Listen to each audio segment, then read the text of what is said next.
ঐতিহাসিক সোহরাওয়ার্দী উদ্যান ঢাকা। প্রাণপ্রিয় ঢাকাবাসী, সবাইকে নিয়ে মহান রব্বুল ইজ্জাত আল জালালের দরবারে শুকরিয়া জানাচ্ছি, যিনি মহামানবের জীবন চরিত্র সম্পর্কে আলোচনার এই পবিত্র অনুষ্ঠানে আমাদেরকে হাজির হওয়ার তৌফিক দিলেন। জবান খুলে বলছি আলহামদুলিল্লাহ। কথা বলার প্রথমে আমি স্মরণ করছি 2024 সালের আগস্টের 5 তারিখ পর্যন্ত যারা মুক্তভাবে কথা বলার পরিবেশ তৈরি করে দেওয়ার জন্য নিজের জীবন পর্যন্ত দিয়ে গেলেন, শাহাদতের সর্বোচ্চ মাকাম আল্লাহ যেন তাদেরকে দান করেন। আমরা কিছু ভিডিও দেখতে পাচ্ছি, অনেকে বলছে তারা শহীদ হয়নি, তারা নিজেদের বুককে গলির সামনে, অস্ত্রের সামনে পেতে আত্মহত্যা করেছে। তারা কাদের কাছ থেকে কি পেয়ে কি খেয়ে কথা বলছেন আমি জানি না। কোরআনে কারিমে আল্লাহ তাআলা 1500 বছর আগে জানিয়েছেন। শহীদ এই শব্দটা আমাদের এই বাংলাদেশ, ভারত, পাকিস্তানে যেভাবে ব্যবহার হয়, এটা এত সস্তা বিষয় না, অনেক দামি বিষয়। শহীদদের ব্যাপারে কথা যেন মানুষ উল্টা পাল্টা না বলে, এজন্য মানুষের মুখের উপরে আল্লাহ নোটিশ জারি করে দিয়েছে। আল্লাহ পাক বলেন, ওয়ালা তাকুলু লিমান ইউকতালু ফি সাবিলিল্লাহি আমওয়াত বাল আহইয়াউন ইনদা বাল আহইয়াউ ওয়ালাকিন লা তাশউরুন। সূরা বাকারার 154 নম্বর আয়াতে আমি যতগুলো তাফসীর পড়েছি, সব মুফাসসির আয়াতের ব্যাপারে একই বক্তব্য দিয়েছেন। আল্লাহ পাক তামাম দুনিয়ার সব মানুষের মুখের উপরে নোটিশ দিয়েছেন, ওয়ালা তাকুলু, কেউ এ কথা বলবা না যে মানুষগুলো আমি আল্লাহর জন্য জীবন দিয়েছে, এরা মারা গেছে, কথা কখনো বলবা না। কারণ তারা জীবিত এবং তারা, তোমরা এই বিষয়টা বোঝো না, উপলব্ধি করতে পারো না। মুখের পরে মানুষ যেহেতু অন্তর দিয়ে ধারণা করতে পারে, এই জন্য আল্লাহ হৃদয়ের উপরে, অন্তরের উপরেও নোটিশ দিয়েছেন, ওয়ালা তাহসাবান্নাল্লাযীনা কুতিলু ফি সাবিলিল্লাহি আমওয়াতা বাল আহইয়াউন ইনদা রাব্বিহিম ইরযাকুন। সূরা আলে ইমরানের 169 নম্বর আয়াতে আল্লাহ জানিয়েছেন, মুখ দিয়ে তো বলাই যাবে না যে শহীদরা মারা গেছে, এমনকি অন্তরে ধারণাও আনবে না যে শহীদরা মারা গেছে, বরং তারা জীবিত এবং আমি আল্লাহর কাছে তারা রিজিক প্রাপ্ত হচ্ছে। বলেন আল্লাহু আকবার। এই আয়াতটা যে 100% বাস্তব। আমি কিছুদিন আগে গিয়েছিলাম গাইবান্ধা, বাংলাদেশ ইসলামী ছাত্র শিবিরের সদস্য ছিলেন ভাইটা। আগস্টের 5 তারিখের আগে তিনি জীবন দিয়েছেন জালিমের বুলেটের সামনে। শহীদ সাব্বির হোসাইন, 1 মাস পরে তার কবর ভেঙে গিয়েছিল এই বৃষ্টির পানিতে। তাজা রক্ত কবর থেকে বের হতে দেখা গিয়েছে। একটা মানুষ যদি খাবার না খাবে তাহলে রক্ত পেল কোথায়? এজন্য এগুলো যারা ছড়াচ্ছেন, আমরা আশা করব এই বিষয়গুলো আর সামনে নিয়ে আসবেন না। আমরা কোরআনে কারিমের আয়াতের উপরে 100% বিশ্বাস করি এবং একথা বলি, জালেমের জুলুমের সামনে যারা নিজের জীবন পর্যন্ত দিয়ে গেলেন আগস্টের 5 তারিখের আগ পর্যন্ত, প্রত্যেকেই শহীদ যাদের ঈমান আছে, এবং আল্লাহ তাদেরকে যেন শাহাদতের সর্বোচ্চ মাকাম দান করেন। বলেন আমিন। কোথায় ছিলাম আমরা আর কোথায় আছি এখনো বাস্তবতা টের পান না।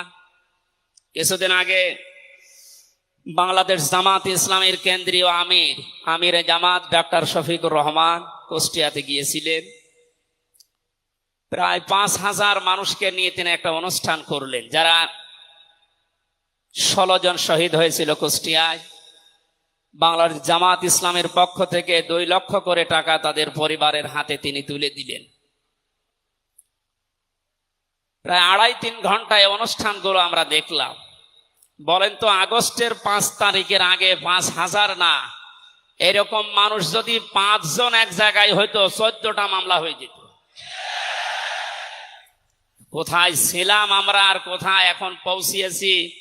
এরপরও যদি এটাকে কেউ নিয়ামত মনে না করে, গতকালকের একটা জরিপ আমি পেয়েছি, বাংলাদেশে 100 জনের 14 জন এখনো পর্যন্ত, আপা আপনি ঘাবড়াবেন না, আমরা নরম হয়ে যাই, এ দলে আছে। 100 জনের কতজন? 100 জনের 28 জন এখনো পর্যন্ত থালা নেওয়ার জন্য খুব তাড়াতাড়ি করছে। আমি নাম নাই নিলাম। আনন্দের বিষয়, 100 জনের 58 জন মানুষ এখন চাচ্ছে এদেশে আল্লাহর বিধান দিয়ে জমিনটা চলুক। আগস্টের 5 তারিখ খুব বেশি দিন যায়নি। এই কয়েকদিনের ব্যবধানে যদি এই অবস্থা সৃষ্টি হয়, এই জন্য আমার মনে হচ্ছে এদেশের অনেক মুনাফিকেরা বুঝে ফেলেছে বিষয়টা, এজন্য খুব তাড়াতাড়ি করছে যে থালা আমাদের হাতে দে। আমার দাদা একটা গল্প বলতেন। এক লোক বিবাহ করার পরে বাসর রাতে বউকে রেখে একটু বাইরে গেছে। দাদি শাশুড়ি এসে বলছে, আমার কিন্তু পতি চাই, তুমি কি করবা আমি জানি না। নতুন বউ ডাক দিয়ে বলছে, দাদি শাশুড়ি আমার একটু সময় দেন, আপনার পতি হবে, অসুবিধা নেই। শাশুড়ি এসে বলছে, বৌমা আমার কিন্তু নাতি চাই। ঠিক আছে, আমার সময় দেবেন তো। দেবর আর ননদ এসে বলছে, ভাবি আপনি কি করবেন আমরা জানি না, আমাদের কিন্তু ভাতিজা চাই। কিছুক্ষণ পরে স্বামী এসে বলছে, বউ তুমি কি করবা আমরা জানি না, আমার বেবি চাই। বউ মাথা উঁচু করে বলছে, তোমরা কি সব পাগলের বংশ? আমার এখনো কিছুই হয়নি, এরপরে 10 মাস 10 দিন সময় লাগবে, তারপরে কারো বেবি চাই, কারো ভাতিজা চাই, কারো নাতি চাই, সব হবে। আমারে তো সময় দেবেন নাকি? 15.5 বছরে যে জঞ্জাল তৈরি হয়ে আছে, 1-1.5 মাসে পরিষ্কার করা সম্ভব? আপনি কি মনে করেন? যারাই দায়িত্ব পেয়েছে ছাত্র জনতার হাত থেকে, দেশের মানুষের হাত থেকে, তাদেরকে তো একটু সময় দেবেন নাকি? কুষ্টিয়াতে বাংলাদেশ জামাতে ইসলামের শ্রদ্ধাভাজন আমির উনি সাংবাদিকদের জানিয়েছেন, আমরা সম্মানজনক এবং যুক্তিপূর্ণ সময় তাদেরকে দিতে চাই, যেন দিনের ভোট আর রাতে না হয়। কথা বলেন না কেন? সুতরাং সম্মানজনক সময় নিয়ে তারা ঠিক ব্যবস্থা করবে। যারা খুব তাড়াতাড়ি করছেন, 10 মাস 10 দিন সময় দেবেন না, এমনিতেই বেবি অনেকে ফ্লাক্সি লোড করে নিয়ে আসবে বাড়ি থেকে। সুতরাং আমরা চাচ্ছি, সংস্কার যখন আরম্ভ হয়েছে দেশে, 1628টা চেয়ার আছে এই দেশের মেন চেয়ার, এই চেয়ার না, যিনি পালিয়েছে তার চেয়ার থেকে শুরু করে এদেশের ওসি সাহেবের চেয়ার পর্যন্ত আপনি গণনা করবেন, 1628টা চেয়ার হয়। আমরা চাই খুব তাড়াতাড়ি যারা দায়িত্বে আছেন, এই 1628টা চেয়ার যেন খুব তাড়াতাড়ি পরিবর্তন করা হয়, কারণ এগুলো সব ওই জালেমদের দোষ। এগুলো পাল্টিয়ে বৈষম্যের শিকার হয়ে 15.5 বছর যারা ওএসডি হয়েছিলেন, যারা নিজেদের চেয়ার পর্যন্ত পৌঁছাতে পারে নাই, আমরা চাই তাদেরকে এই সমস্ত জায়গাগুলোতে দেওয়া হোক। জালেমদেরকে আল্লাহ হেদায়েত দেয় না, তার বাস্তব প্রমাণ কালকের একটা কল রেকর্ড।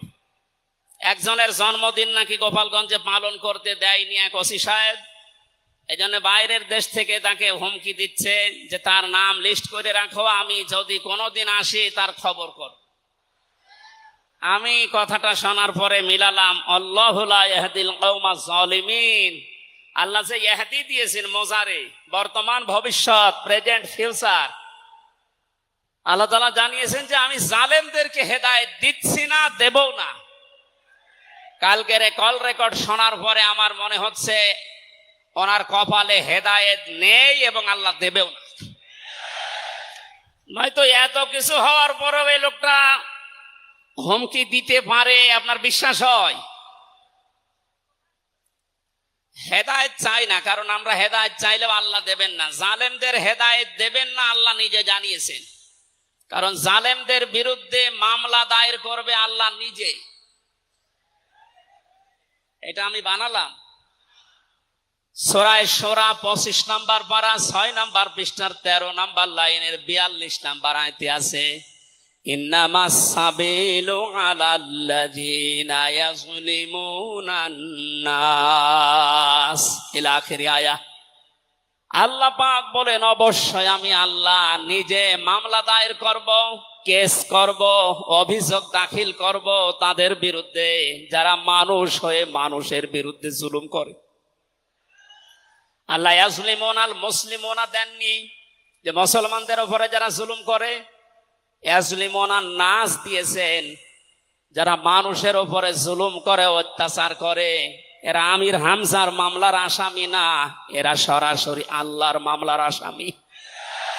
1628 জন যারাই ছিলেন, আর আপনারা কিন্তু বাংলাদেশের কারো মামলার আসামি না, সবাই এখন আল্লাহর মামলার আসামি।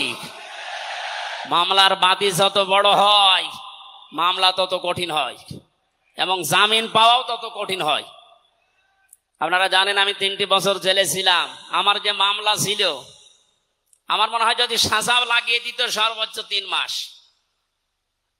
কিন্তু মামলার বাদী যেহেতু একেবারে আল্লাহর ওলি, এই জন্যে বহুবার মামলা সিএমএম কোর্ট, জজ কোর্ট, হাইকোর্টে ওঠার পরও বলে না, হবে না।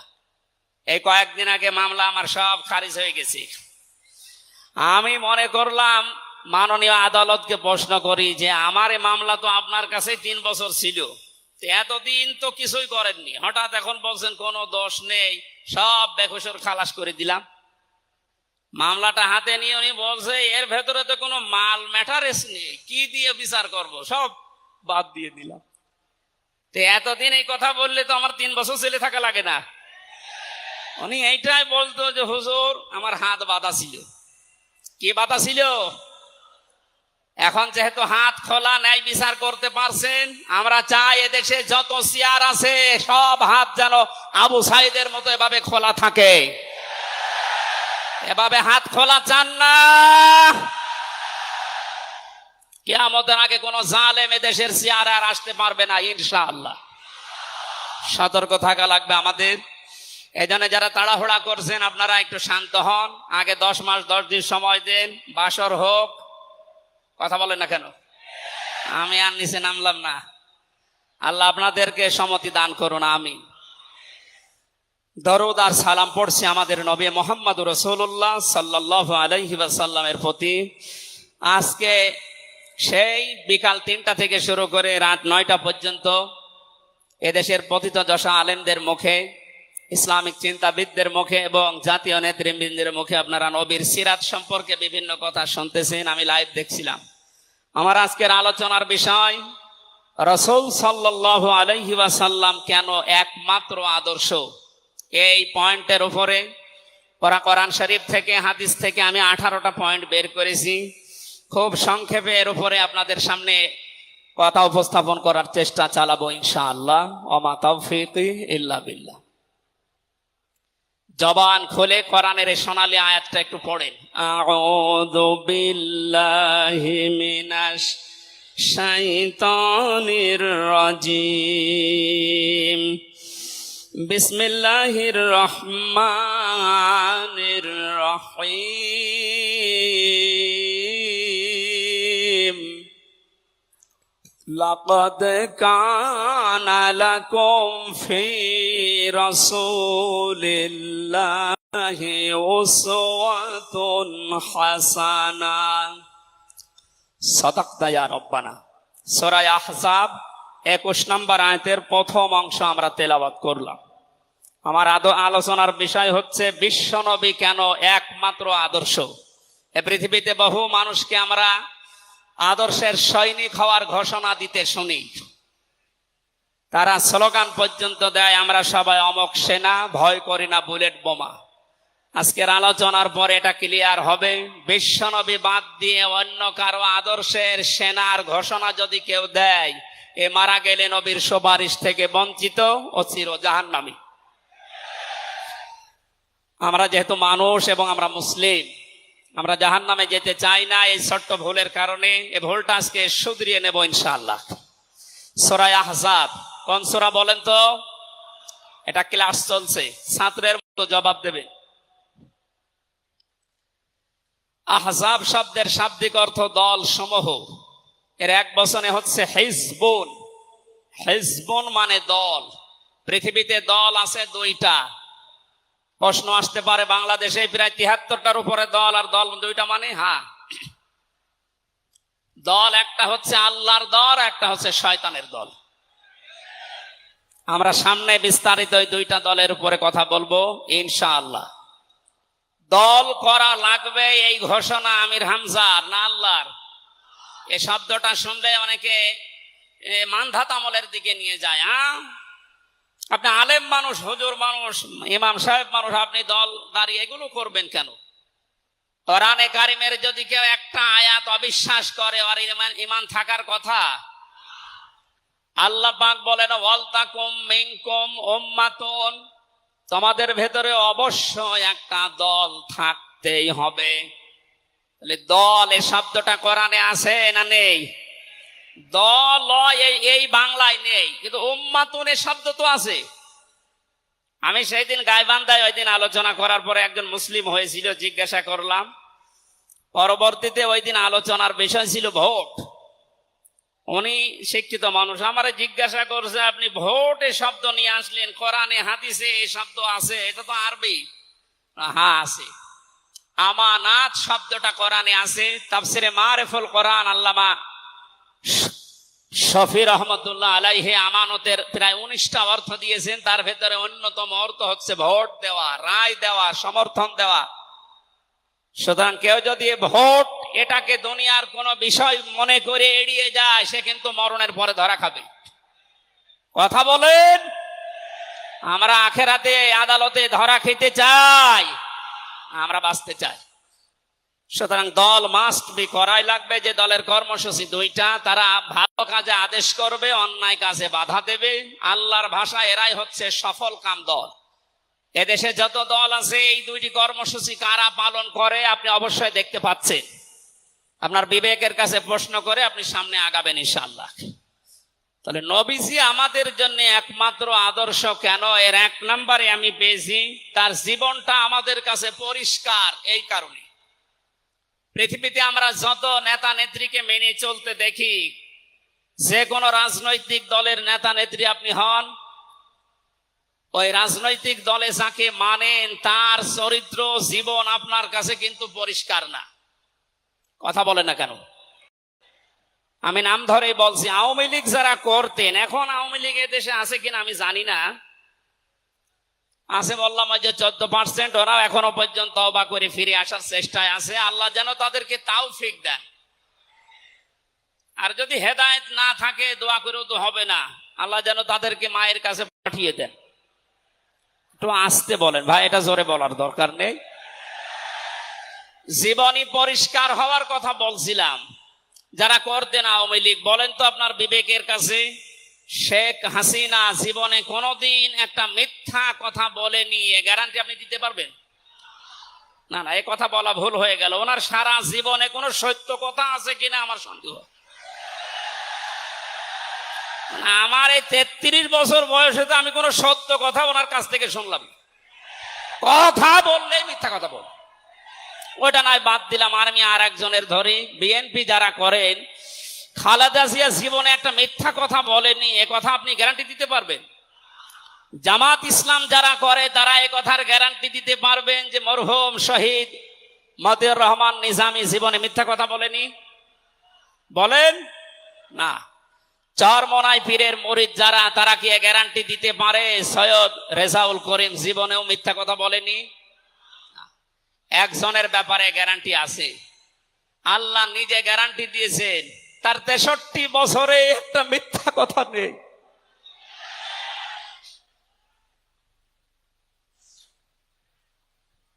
এই জন্য বিশ্বনবী আমাদের একমাত্র আদর্শ হওয়ার কারণ এই যে জীবনে 63 বছরে একটাও মিথ্যা কথা বলেননি। জোরে বলেন আল্লাহু আকবার। এটা যে কত বড় বিষয় আপনি চিন্তা করলে আপনি চিন্তার রেখা শেষ করতে পারবেন না। আমাদের দিনের ভেতরে 24 ঘন্টায় কত মিথ্যা আসে, আর তারপর 63 বছরের জীবনে একটা মিথ্যা কথা তিনি বলেননি। 2 নম্বরে পেয়েছি আমি, তিনি উন্নত চরিত্রের অধিকারী ছিলেন। এমন চরিত্র আল্লাহ তাকে দিয়েছিলেন। আমি 3 জন নবীর নাম পেয়েছি, আল্লাহর নামের সাথে তাদের নাম আল্লাহ মিলিয়ে দিয়েছেন। হযরত ইসমাঈল আলাইহিস সালামকে আল্লাহ ডাক দিয়েছিলেন গোলামিন হালিম, আমার সহনশীল বান্দা। হযরত ইসহাক নবীকে আল্লাহ বলেছিলেন গোলামিন আলিম, আমার জ্ঞানী বান্দা। আর মুহাম্মদুর রাসূলুল্লাহকে আল্লাহ ডাক দিয়েছেন ওয়া ইন্নাকা লাআলা খুলুকিন আযীম। জোরে বলেন আল্লাহু আকবার। বৃষ্টি হচ্ছে না বাইরে? এখানে ওঠাউঠি করেন কেন? বসেন বসেন।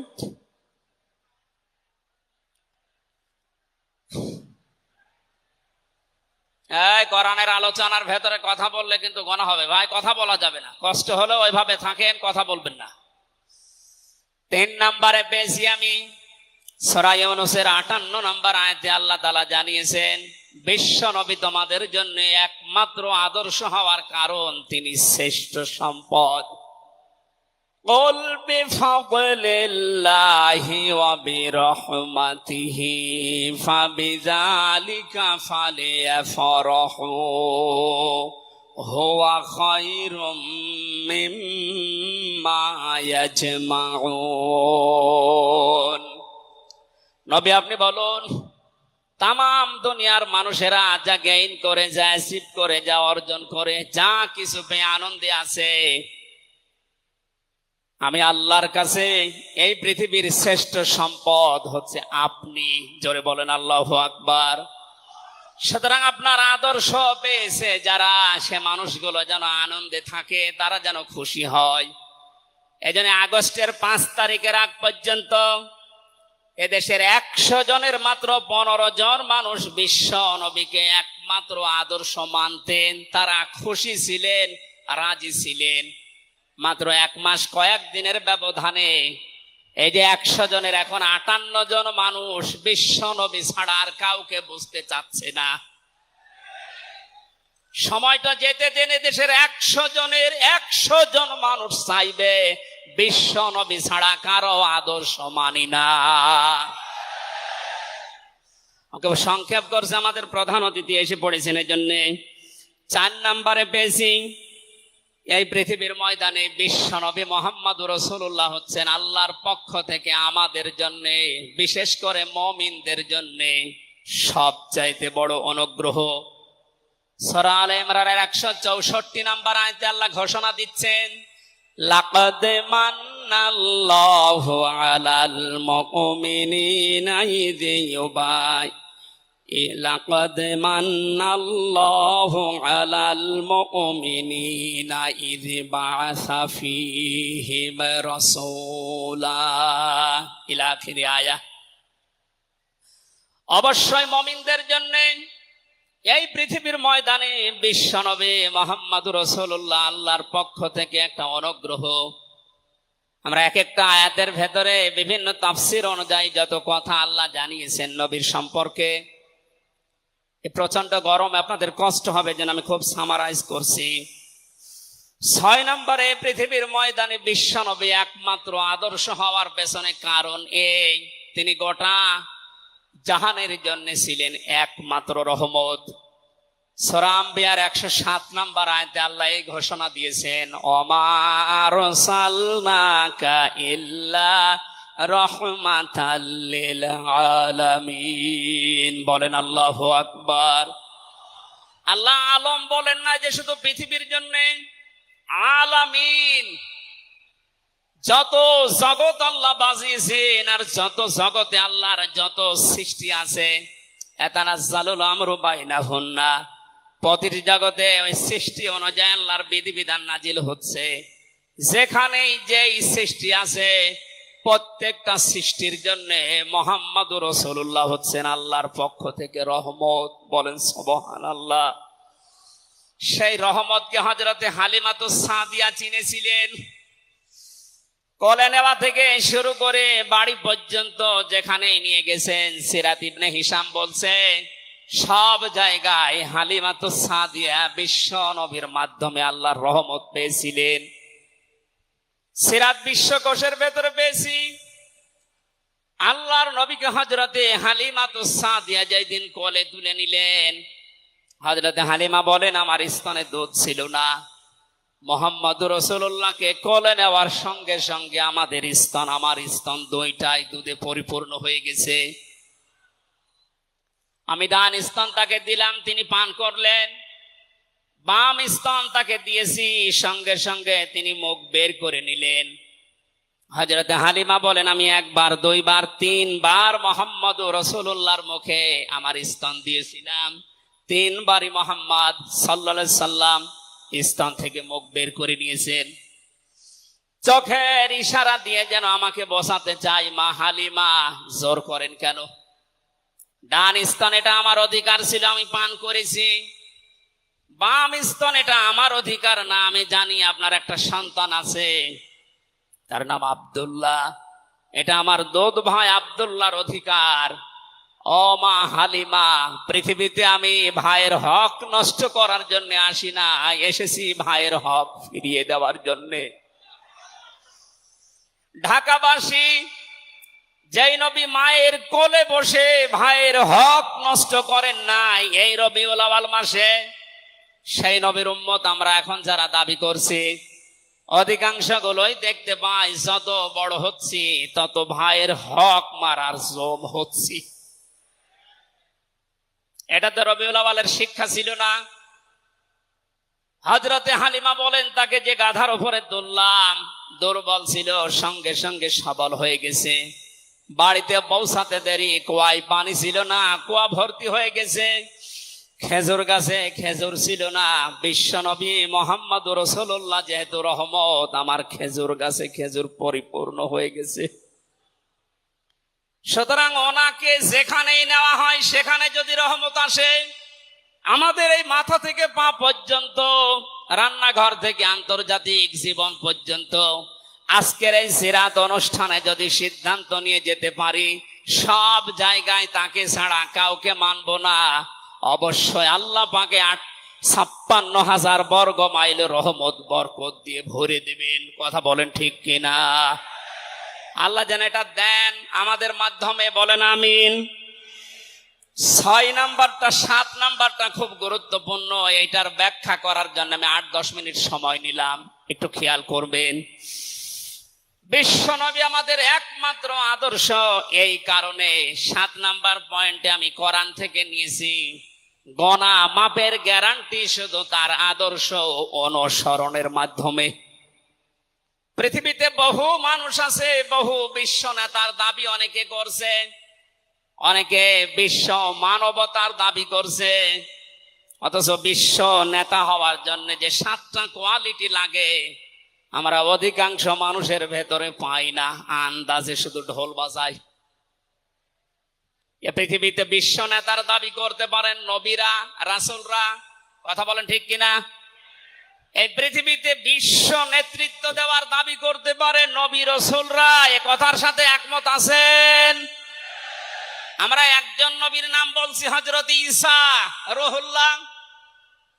তিনি জন্মের পরে তার জাতির লোকেরা তাকে অবৈধ, হারামজাদা, এরকম উল্টা পাল্টা নাম দিয়ে ডাকতো। হযরতে মরিয়ম আলাইহিস সালামের কাছে যখন জিজ্ঞাসা করেছে জাতির লোকেরা বিয়ে হয়নি, সন্তান পেলে কোথায়, খুব খেয়াল করে শুনবেন। হযরতে মরিয়ম ইশারা দিয়েছিলেন দোলনার দিকে, فأشارت إليه قالوا كيف نكلم من كان في المهد صبيا। তিনি ইশারা দিয়ে বললেন এই যে দোলনায় যে ছেলেটা আছে ওকে জিজ্ঞাসা করো ওর জন্মের পরিচয় বলতে পারবে। ওরা বলছে ছোট্ট বাচ্চা কথা বলবে কি করে? সঙ্গে সঙ্গে দোলনা থেকে হযরতে ঈসা তারা এই জাতির লোকের এই কথার উত্তর দিয়েছেন, জবাব দিয়েছেন, ক্বালা ইন্নী আবদুল্লাহ আতানিয়াল কিতাবা ওয়া জাআলানি নাবিয়্যা ওয়া জাআলানি মুবারাকান আইনামা কুনতু ওয়া আওসানি বিস-সালাতি ওয়াজ-যাকাতি মা দুমতু হাইয়্যা। বলেন আল্লাহু আকবার। দলনা থেকে হযরত ঈসা বললেন, আমি অবৈধ সন্তান না, আমি জারজ না, আমি আল্লাহর বান্দা। আল্লাহ পাক আমাকে জামানায় নবী করে পাঠিয়েছেন এবং আমাকে সামনে কিতাব দেবেন।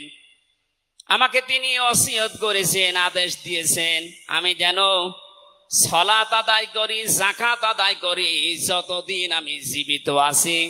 আমার মায়ের সাথে যেন আমি ভালো ব্যবহার করি। এখানে কয়েকটা পয়েন্টের দিকে তাকান। হযরতে ঈসা তিনি নিজের পরিচয় দিতে গিয়ে প্রথমে বললেন, আমি আব্দুল্লাহ, আল্লাহর বান্দা। আল্লাহ আমাকে জামানার নবী করে পাঠিয়েছেন এবং কিতাব সামনে আমাকে দেবেন। আজ পৃথিবীর ময়দানে যারা বিশ্ব নেতা হওয়ার কথা জানায়, যাদেরকে দাবি করা হয়, দেখেন তো এ মানুষগুলোর বাবা এক ধর্মের, মা আর এক ধর্মের। জন্ম আপনার আগে বৈধ হওয়া লাগবে, এরপরে বিশ্ব নেতা।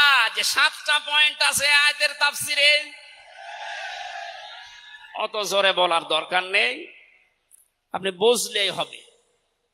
বিশ্ব নেতা হওয়ার জন্য প্রথম কোয়ালিটি থাকবে, আপনার জন্ম হওয়া লাগবে বৈধ। এ পৃথিবীর প্রত্যেকটা নবীর জন্ম ছিল বৈধ, কোন নবী অবৈধ না। কথা বলেন। অথচ এখন অনেককে এমন দাবি করে আকাশে তোলা হচ্ছে যার মা এক ধর্মের, বাবা আর এক ধর্মের। আমি বাকি 6টা নাই বললাম। ঢাকাবাসী এবার আসেন তো সূরা আলে ইমরানের 131 নম্বর আয়াতের এই ব্যাখ্যাটা বলার জন্য আমি এই আশপাশে যাচ্ছিলাম। বিশ্ব নবীকে অনুসরণ করলে জীবনের গুনাহ মাপের গ্যারান্টি দিয়েছেন কে? এতদিন আয়াত যেভাবে শুনেছেন ওইভাবে না, যেহেতু এখন ডিজিটাল যুগ, ডিজিটাল কায়দায় শোনা লাগবে। কুল ইন কুনতুম তুহিব্বুনাল্লাহা ফাত্তাবিউনি ইউহিব্বুকুমুল্লাহ ওয়া ইয়াগফির লাকুম যুনুবাকুম আল্লাহু গফুরুর রহিম। এটা তাফসিরে ফি জিলালিল কোরআনে সাইয়্যিদ কুতুব বিস্তারিত দিয়েছেন, আমি শুধু ইঙ্গিত দিচ্ছি, একটু তাকান। আল্লাহ পাক বলেন, নবী আপনি বলুন, যদি আল্লাহকে ভালোবাসি এ দাবি তোমাদের থাকে, এ দাবি আমাদের আছে না নেই? আল্লাহকে আমরা ভালোবাসি এ দাবি আছে না নেই? আল্লাহ বলেন দাবি যারা করে তাদেরকে আপনি বলেন যে ফাত্তাবিউনি, তারা যেন আপনার অনুসরণ করে।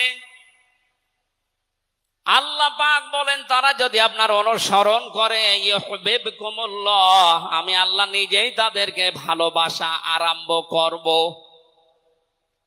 আমি যদি কাউকে ভালোবাসি তার জীবনের অপরাধগুলো মাফ করে দেই, আমি গফুর, আমি রহিম। এ পর্যন্ত বাংলা অর্থ ছিল। এবার আসেন ব্যাখ্যায়। এদিকে আসেন আপনারা, এদিকে আসেন। ফাত্তাবিউনি, আমার অনুসরণ করো, আমাকে দেখে দেখে চলো। এখন এই অনুসরণ করা লাগবে কি নবীজির জীবনের আংশিক না পূর্ণাঙ্গ? আরো জোরে বলেন, আংশিক না পূর্ণাঙ্গ? আব্দুল্লাহ ইবনে উবাইয়ের দিকে তাকান, এ লোকটা অনুসরণ করেছিল কিন্তু আংশিক। এই জন্য মুনাফিকের সর্দার হয়ে মারা গেছে। কথা বলেন ঠিক কিনা? তার নামাজ ছিল রসুলের মতো, রোজা ছিল রসুলের মতো, নবীজির পেছনে হজ করেছে, নবীজির সাথে, বিশ্ব নবীর সাথে ইফতারি করেছে, কিন্তু বিশ্ব নবী এই পৃথিবীর নেতা এটা সে মানত না। আজ বাংলা সহ বিশ্বে বহু মুসলমান এই থিওরিতে আছে, তারা নামাজ রসুলের মতো পড়ে, রোজা রসুলের মতো রাখে, কিন্তু সমাজ নবীজি, রাষ্ট্র নবীজি 10 বছর কোরআন দিয়ে চালিয়েছিলেন, এইটা মানতে তারা রাজি না। এ মানুষগুলোর অনুসরণ হচ্ছে আংশিক না পূর্ণাঙ্গ? সুতরাং আংশিক অনুসরণ করলে আল্লাহ কি আপনাকে ভালোবাসা আরম্ভ করবে না? ইহবিব, এটা মোজারে, বর্তমান ভবিষ্যৎ, প্রেজেন্ট ফিউচার। যখন আপনি পূর্ণাঙ্গ অনুসরণ করার জন্য দাড়ি থেকে মাথা থেকে শুরু করে পা পর্যন্ত, রান্নাঘর থেকে শুরু করে আন্তর্জাতিক জীবন পর্যন্ত সব জায়গায় বিশ্ব নবীকে অনুসরণের সিদ্ধান্ত নিয়ে নেমে পড়বেন, আল্লাহ তখন ভালোবাসা আরম্ভ করবে। আয়াত অনুযায়ী দেশে এখনো যারা পূর্ণাঙ্গ অনুসরণ আরম্ভ করেননি, একটু নিজের দিকে তাকিয়ে ভাবেন তো। আপনি 14 বার হজ করতে পারেন, 24 বছর রোজা রাখতে পারেন, প্রতিদিন 72 রাকাত নামাজ পড়তে পারেন নফল, কিন্তু এখনো পর্যন্ত আল্লাহর ভালোবাসা আপনি পাওয়া শুরু করেন। এ কথা বুঝে এসেছে? সুতরাং আমাদের অনুসরণ হবে কি আংশিক না পূর্ণাঙ্গ? আরো জোরে বলেন। নবীজির মতো নামাজ পড়া যেমন, বিশ্ব নবীর মতো রাষ্ট্র চালাতেও হবে ওই রকম। নবীজি জানিয়েছেন, মান মাতা ওয়ালাম ইয়াখযু ওয়ালাম ইউহাদ্দিস বিহি নাফসাহু মাতা আলা শুবাতিন মিনান নিফাক। যে লোকটা মরে গেল কিন্তু তার এই চিন্তা ভাবনা ছিল না যে জমিন আল্লাহর কোরআন দিয়ে চলুক, এই লোকটা মুনাফিক হয়ে মরবে, কেউ তাকে বাঁচাতে পারবে না। অথচ এই হাদিসটা সামনে নিয়ে বাংলাদেশে আমরা এখনো অনেককে নামাজ পড়া, রোজা রাখা, দাড়ি রাখা, জুব্বা গায়ে দেওয়া মানুষকেও মুনাফিক হয়ে মরার সম্ভাবনা দেখতে পাচ্ছি। কথা বলে ঠিক কিনা? সুতরাং আমরা চাই নবীজি যেভাবে নামাজ পড়েছিলেন, বিশ্ব নবী যেভাবে রাষ্ট্র চালিয়েছিলেন, ওইভাবে আমাদের এই দেশটাও 10 বছর চলুক।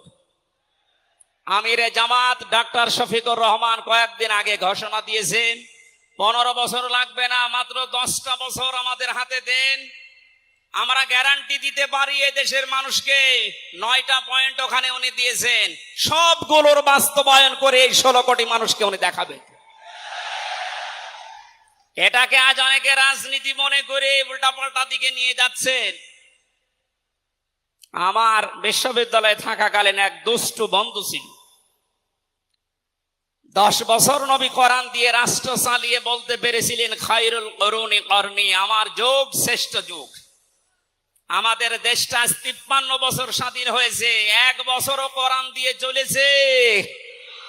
এই জন্য তো কোনো জিনিস নিরাপদ না। আমার ছোট দাদা উনি বলছিলেন যে হজে যাওয়ার পরে দেখি একটা ঘড়ি পড়ে আছে, মোবাইল ঘড়ি।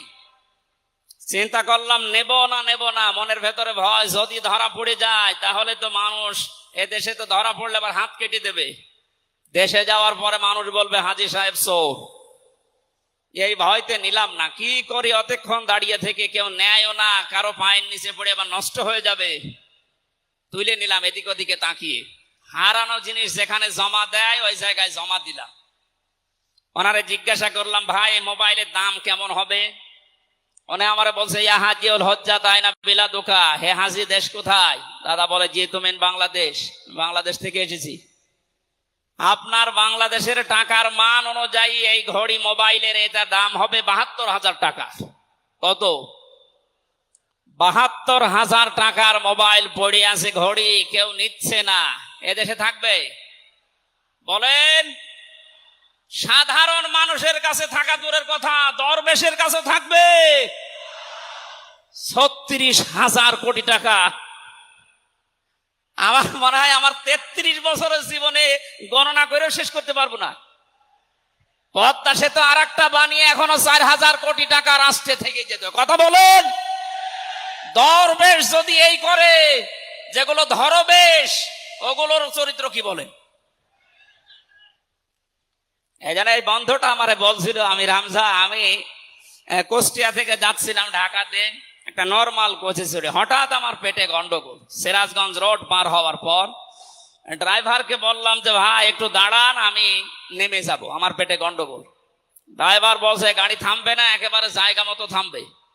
আপনার যদি বেশি অসুবিধা হয় তো পেছনে সিট খালি আসে, বসে বসে আল্লাহ আল্লাহ করেন। ও বলছে, আমার পেটে গন্ডগোল, একে আল্লাহ আল্লাহ থামে? পেছনে যে দেখি কয়েকটা সিট খালি পড়ে আছে, ওই যে পলিথিন দেয় বমি করার জন্য, একটা নিলাম। দুই সিটের মাঝে বসে ওই কাজ করলাম। চিন্তা করলাম এটা যদি রেখে চলে যায় তাহলে আমার তো বদনাম হয়ে যাবে। পকেট থেকে একটা সাদা রুমাল ছিল, ওইটা বের করলাম, টাইট করে বাঁধলাম, পেছনের সালানা খুলে ফেলে দেব। আল্লাহর ইশারা পেছনে আসছিল মোটরসাইকেল ওলা, পড়বে কি পড়বে একেবারে মোটরসাইকেলের সামনে। ও বলছে জানলা দিয়ে তাকিয়ে আছি, দেখলাম মোটরসাইকেল ওলা এদিকে ওদিকে তাকিয়ে ও মনে করছে নতুন রুমালে থপ করে পড়লো কি। এ রুমাল যখন নতুন, ভেতরের জিনিসও মনে হয় নতুনই হবে। ও বলে তুলে নিল, ও বাড়ি যে টের পাবে যে কোন নতুন জিনিস। এই জন্য বলছে হামজা, আমাদের দেশে পায়খানা পর্যন্ত নিরাপদে নেই, এর বাস্তব প্রমাণ আমারটা। অথচ আমির জামাত গ্যারান্টি দিয়েছেন চুরি থাকবে না, শুধু পায়খানা না, ৩৬,০০০ কোটি না, ৩৬ পয়সাও চুরি হবে না। 10 বছরের জন্য ছেড়ে দেন দেশটা। আপনারা ওনার সাথে একমত কিনা? কারা কারা ওনাদের হাতে দিতে চান দেখে? লিল্লাহে তাকবীর।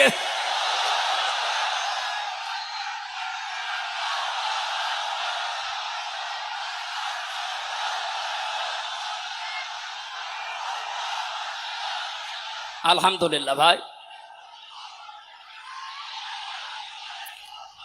এটা রেকর্ড হচ্ছে। এটা শুধু এই সামিয়ানার নিচে নেই, 18 কোটি মানুষ শুনতেছে।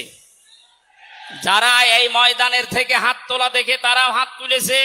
আমরা চাই এই হাত যেন আল্লাহর জন্য আপনারা তোলেন, মানুষকে দেখানোর জন্য না।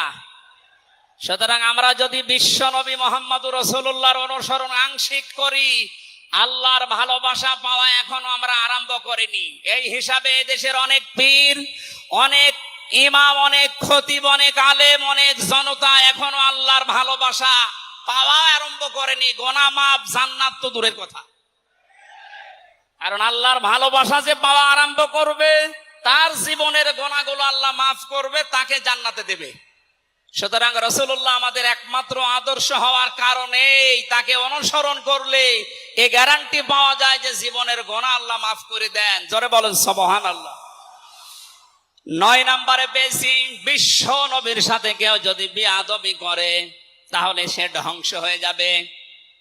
আপনি তাকান, তার আপন চাচা আবু লাহাব, এরা যদি সিরাতুন নবী মাহফিল, আমাদের ঢাকাতে এগুলো হয়তো নেই, এগুলো চট্টগ্রাম আর সিলেট বিভাগে বেশি পাওয়া যায়। রবিউল আউয়াল মাস আজকে শেষ, এ মাস আসলেই অনেককে দেখি নবীর জন্ম নিয়ে, নবীর মিলাদ নিয়ে আনন্দে আত্মহারা হয়ে যায়। পরিষ্কার ভাষায় বলছি, বাংলার মানুষেরা নবীর মহাব্বত, নবীর ভালোবাসা মাস্ট বি লাগবে। কিন্তু নবীর জন্ম নিয়ে, নবীর মিলাদ নিয়ে যদি কেউ শুধু আনন্দ করে মেতে থাকে, নবীর আদর্শর কোনো খোঁজ নেই, আপনি এই মুহূর্তে জেনে নিতে পারেন যে আপনি জাহান্নামী। তার প্রমাণ নবীদের আপন চাচা আবু লাহাব আর আবু তালেব। এই দুইজন চাচা নবীর আদর্শ পেয়ে খুশি ছিল না, তারা নবীর জন্ম পেয়ে খুশি ছিল। নবীর মিলাদে, নবীর জন্মে তারা এত খুশি হয়েছিল, আবু লাহাব নিজের কাজের মেয়েকে পর্যন্ত আজাদ করে দিয়েছিল। আবু তালিব নিজের সন্তান হযরতে আলীকেও কাছে রাখতো না। আল্লাহর নবীর জন্মে লোকটা এত বেশি খুশি হয়েছিল, যতদিন পর্যন্ত তার আন্ডারে ছিল নবীজি, ততদিন নিজের ছেলে বাদ দিয়ে বিশ্ব নবীকে কাছে রেখে ঘুমাতো। অথচ তাদের পুরা দুইজনের জীবন আমি পড়ে দেখেছি। দুইজন চাচা, বিশ্ব নবী মোহাম্মদুর রাসূলুল্লাহর দুইজন চাচা শুধু নবীর জন্ম মিলাদ নিয়ে আনন্দে ছিল, আদর্শ পেয়ে তারা আনন্দ করে নাই, মেনে নেয় নাই। জন্য দুইজনেই জাহান্নামী। বলেন নাউজুবিল্লাহ।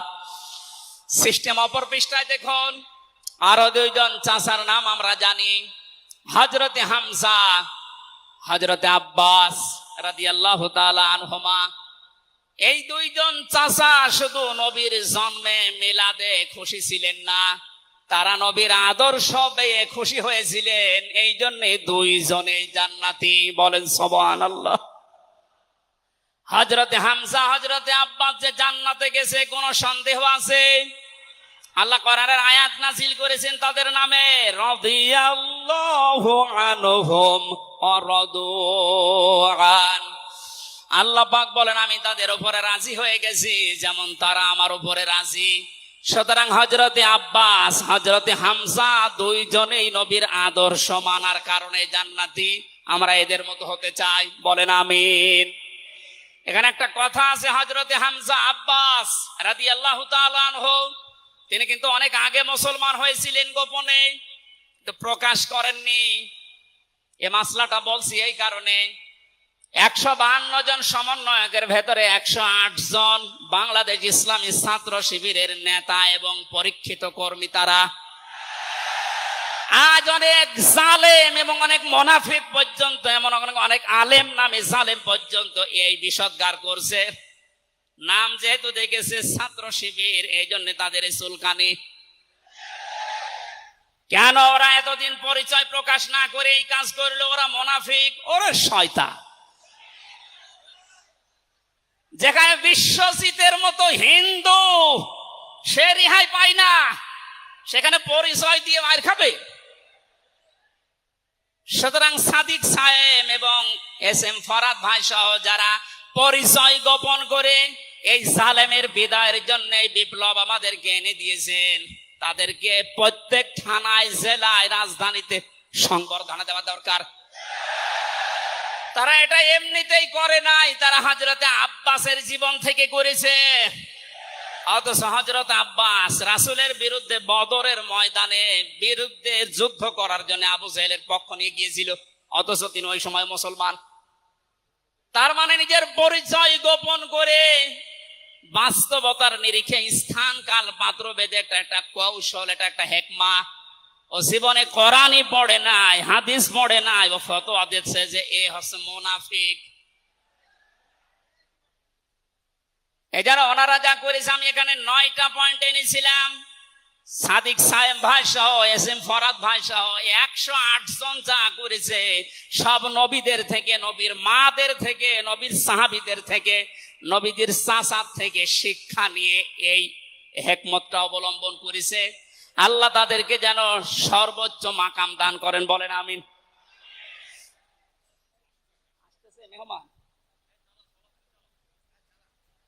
মানুষের জীবন ধ্বংস হয়ে যায় রাসূলের সাথে, তার প্রমাণ পেয়েছি নবীর চাচা আবু লাহাবের জীবন থেকে। বিশ্ব নবী যখন সাফা মারওয়া এই পাহাড়ের উপরে উঠে দাওয়াত দিচ্ছিলেন, এই লোকটা ডাক দিয়ে বলেছে, তাব্বালাকা লিহাযা জামাতানা ইয়া মুহাম্মদ, হে মুহাম্মদ তুমি ধ্বংস হয়ে যাও। তাফসীরের কিতাবে সূরা লাহাবের তাফসীরে পড়েছে, আবু লাহাব মুহাম্মদুর রাসূলুল্লাহকে শুধু ধ্বংস হয়ে যা এ কথা বলে নাই। সামনে একটা পাথর ছিল, পাথরটা হাতে নিয়ে নবীজির দিকে এভাবে নিক্ষেপ করেছিল। ঢাকাবাসী খুব খেয়াল করে শোনেন, এখানে আমার 2টা পয়েন্ট আছে।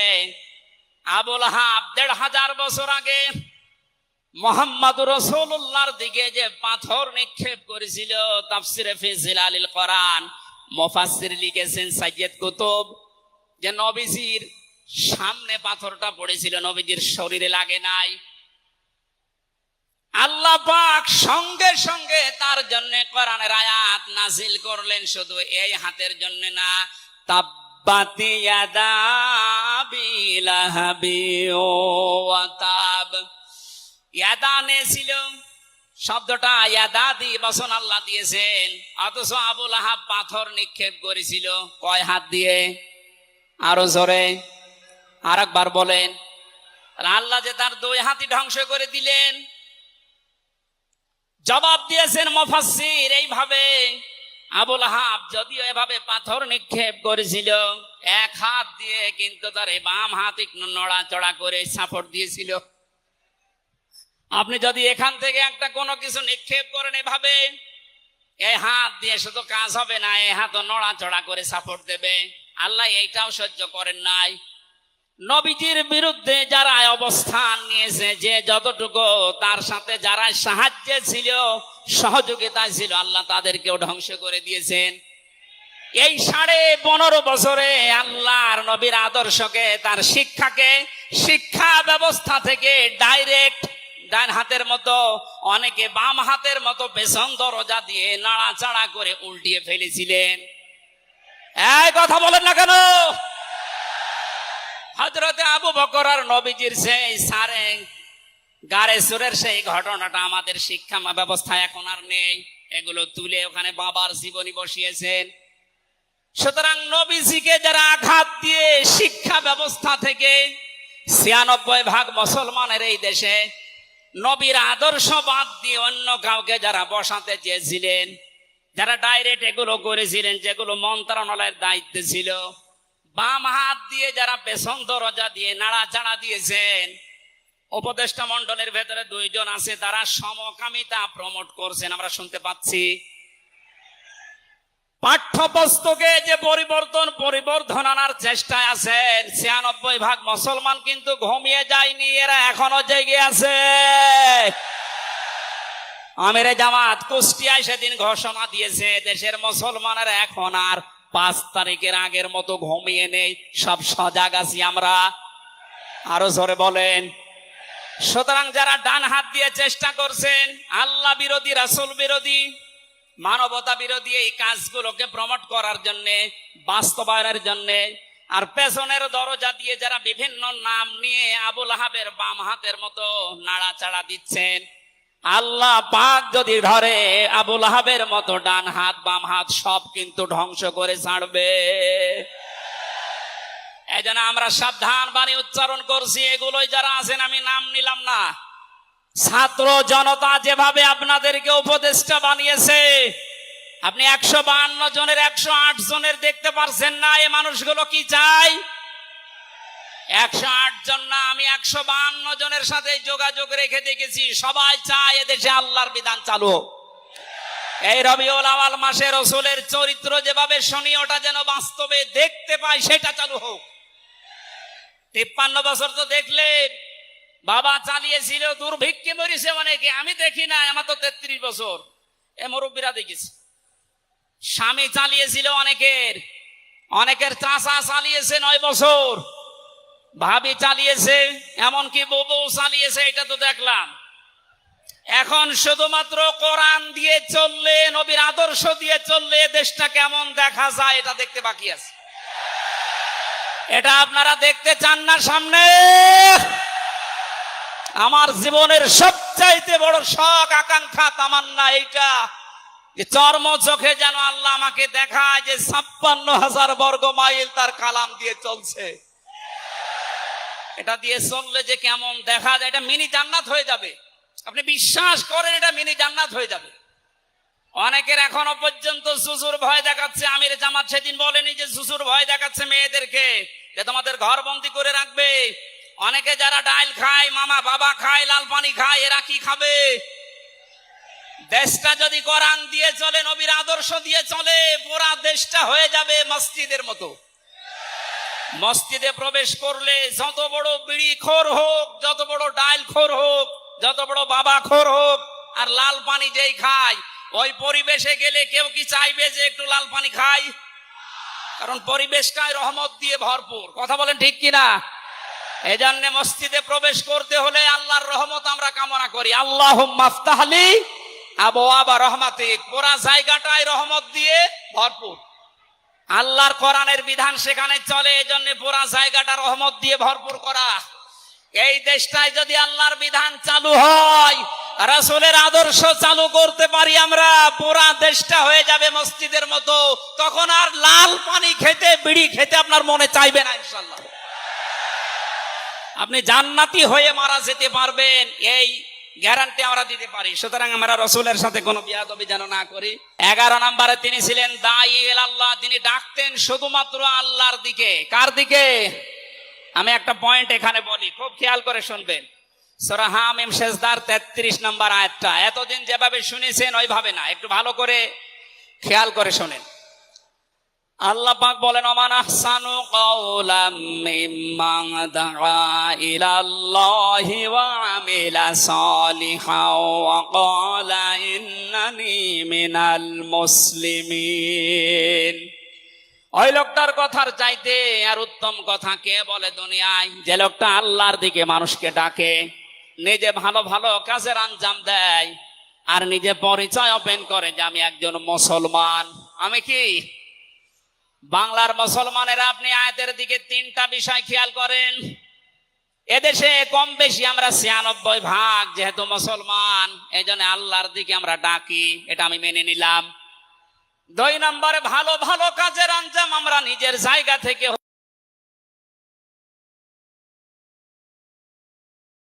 ওয়াকালা ইন্নানি মিনাল মুসলিমিন, আমি মুসলমান, এই ঘোষণা দেওয়ার মতো পরিবেশ এই দেশে এখনো আসে নাই।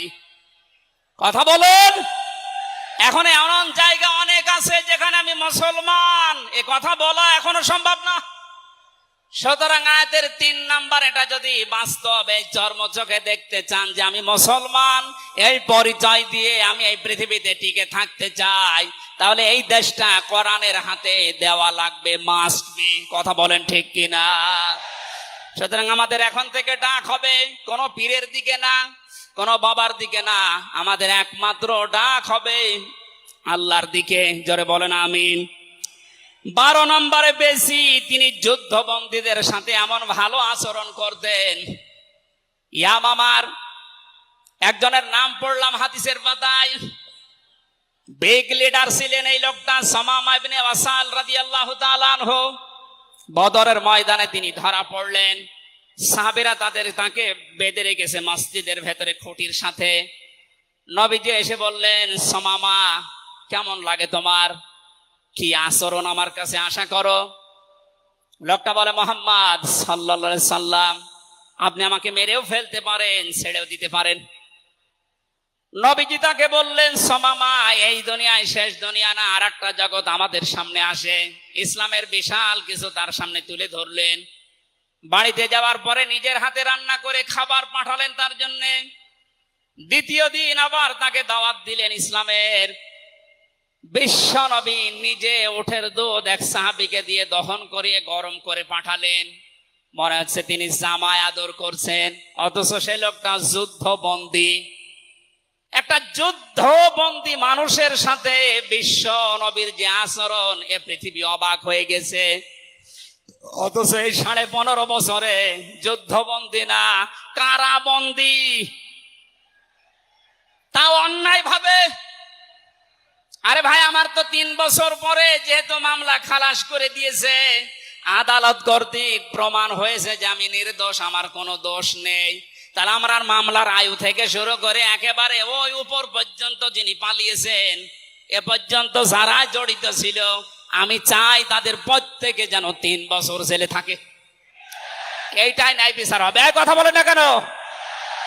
আমার জন্য ৩ বছর, ব্যারিস্টার আরমানের জন্য ৮ বছর, ১১ বছর। কত বছর? আপনি যে চট করে ঢুকে পড়বেন, আগে ১১ বছর থাকেন, এরপরে।